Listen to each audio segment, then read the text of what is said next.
Creatures Commando is an underrated show, and James Gunn is good at creating a story with misfit characters. And each one have an interesting story. So for this video, I would like to go over their background that was given during the show. The first one will be the Weasel. And this is going back to the Squad movie, and the Weasel was said to kill 27 children and was incarcerated because of that. But he didn't actually kill those kids. So the story goes is that he was found by some kids near their school and he was playing around with them. While playing around, an old guy will stumble across these and will call the police and will go get his gun. The kid and the weasel will go to the school and then eventually play in the basement of it. The kids will find matches and mess around with it, creating a mini fire.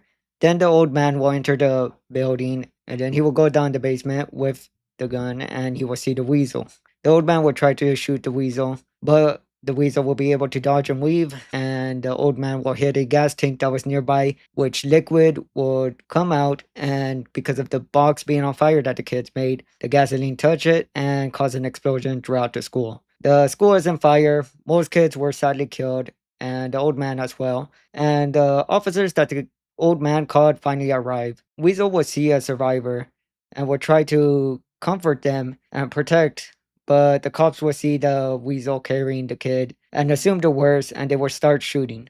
The weasel will be able to evade the gunfire and also move around the school without getting caught on fire. And when he was close to escaping, he will be hit by the officers, which then caused him to drop the kid. And as the officers arrest him, he will see that the rubble and fire will squish the kid. The weasel will be framed for this and they will arrest him and he will be now part of the new squad called Squad M for monsters. The next person that is part of the group is a GI robot, which he was created for two purposes. First is war, and the second one is to kill Nazis with his boys. GI Robot fought in World War II and he will be part of Easy Company. And he will save his company from an ambush, which they accepted him into their group and will call him the Tin Man. The war will eventually end, which then he will be transferred from scientist to talk show host and will be seen as a awkward, but eventually someone will buy him for their own collection. This collector is dumb though because he knows what GI is or should have known what he is, but either way will reactivate him and will take him to a meeting which are socialist supporters and they will have a giant flag of this. Which again, GI doesn't like those type of people, and he goes on a massacre, killing everyone in the room. And for this, he will be tried and locked up.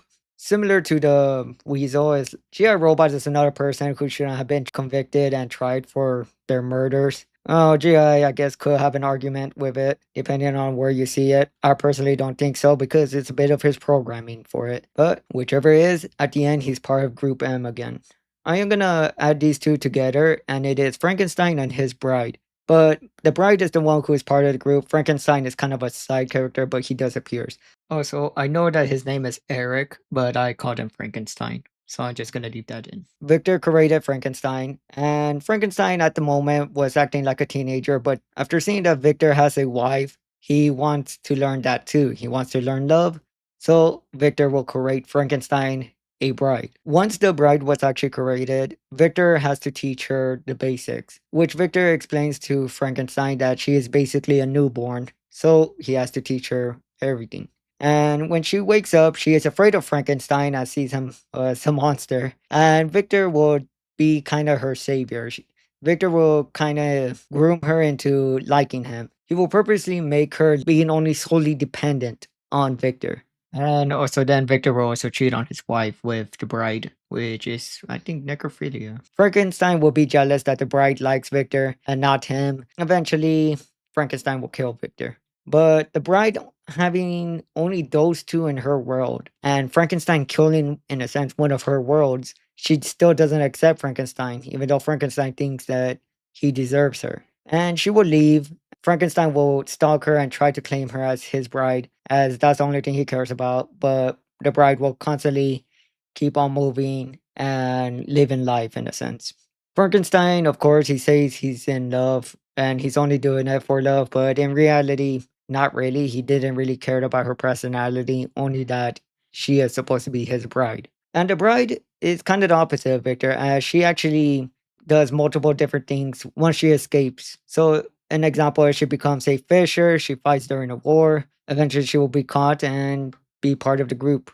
A short story about Frankenstein, which is sad, and it's when he is with a blind old lady who lives alone in the forest and only has a dog, which both of them will help one another until Frankenstein decides to leave.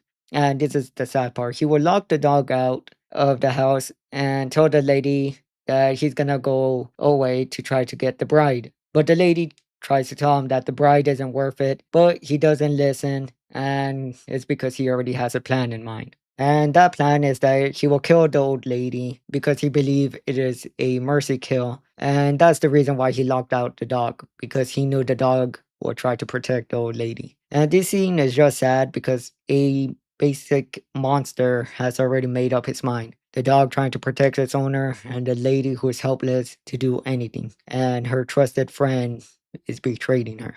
All right, now on to the next one. The next one is Nina, and she was born with her lungs exposed, and her father wanted to do everything to cure it, but his wife didn't. His wife basically wanted her dead, but the father decided to do everything he can to make her life better. Nina will live a life with a machine at first, having to walk around with a giant box, but eventually the father would do an experiment which basically turned her into a fish. It also had the side effect of changing her skin, and she will be bullied by her classmates. So she will kind of live a semi alright normalish life, but will be exiled by her classmates because of constant bullying, making her feel like she was a burden to everyone. She will run away and live in the sewers for a while, and after time, people will assume that she is a monster, so they try to capture her. And her father will see this in the TV and will go up and confront her, telling her that she wasn't a burden, but he will push some guards and an officer away, which will also get him shot by them.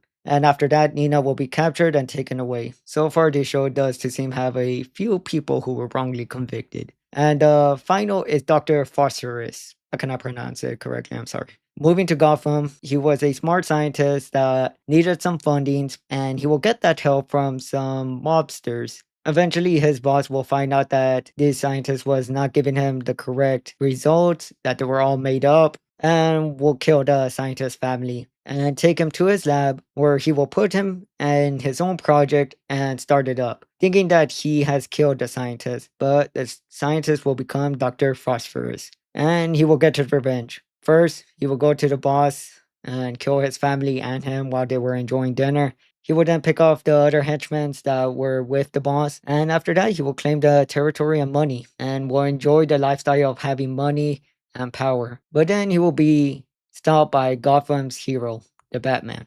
And then that's how he was arrested. Flag is the leader of the group, and it is confusing to see that he is alive and with gray hair. But it's because in the previous movie, yeah, he died, but it was explained that that was his son, and this is the father. And with that, that's basically the backstory of all the characters. So far, I like this show, and I can't wait to see if there's a second season of it. And with that, I hope you enjoy, and adios. And also, my favorite has to be Dr. Phosphorus' backstory. I like that one.